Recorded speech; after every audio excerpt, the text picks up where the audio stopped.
Corona virus के कई variant आए, दुनिया भर में कोविड-19 महामारी फैली, लाखों लोग मारे गए, करोड़ों बीमार हुए। अब भी नए वेरिएंट आ रहे हैं। किसी ने कहा कि ये वेरिएंट चमगादड़ से आए हैं, किसी ने कहा पक्षियों से, लेकिन दुनिया में अगली महामारी इनसे किसी जीव से नहीं आएगी। ये आएगी पिघलते हुए ग्लेशियर के नीचे से। ग्लेशियर के नीचे कई प्राचीन बैक्टीरिया और वायरस दबे हैं, जो बाहर आए तो धरती पर तबाही मचना तय है। इनसे समुद्री जीव संक्रमित होंगे, उनसे पक्षी और फिर अन्य जीव, बाद में इंसानों के संक्रमित होने की भी आशंका है। बढ़ते वैश्विक तापमान और जलवायु परिवर्तन की वजह से ग्लेशियर पिघलते जा रहे हैं। इन ग्लेशियर के नीचे करोड़ों साल से बैक्टीरिया और वायरस दफन हैं। ये वहीं पर प्रजनन करके अपनी पीढ़ियों को बढ़ा रहे हैं।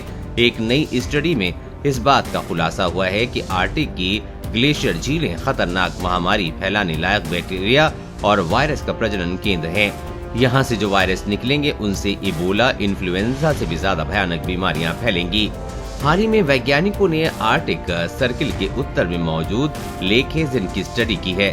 उन्होंने कहा है कि मिट्टी और सेडिमेंट्स की जांच की गई है, वहां से डीएनए और आरएनए हासिल कर उनकी सीक्वेंसिंग की, ताकि वायरस बैक्टीरिया का पता चल सके।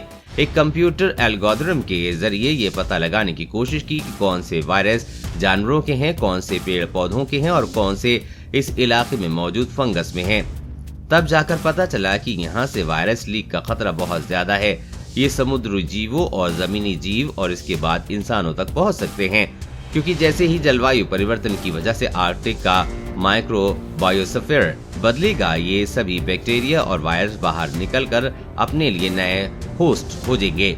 ये होस्ट यानी कि वो जीव जिन पर ये सरवाइव कर सकें और अपनी पीढ़ियों को बढ़ा सकें, जैसा कोरोना वायरस इंसानों के शरीर में कर रहा है।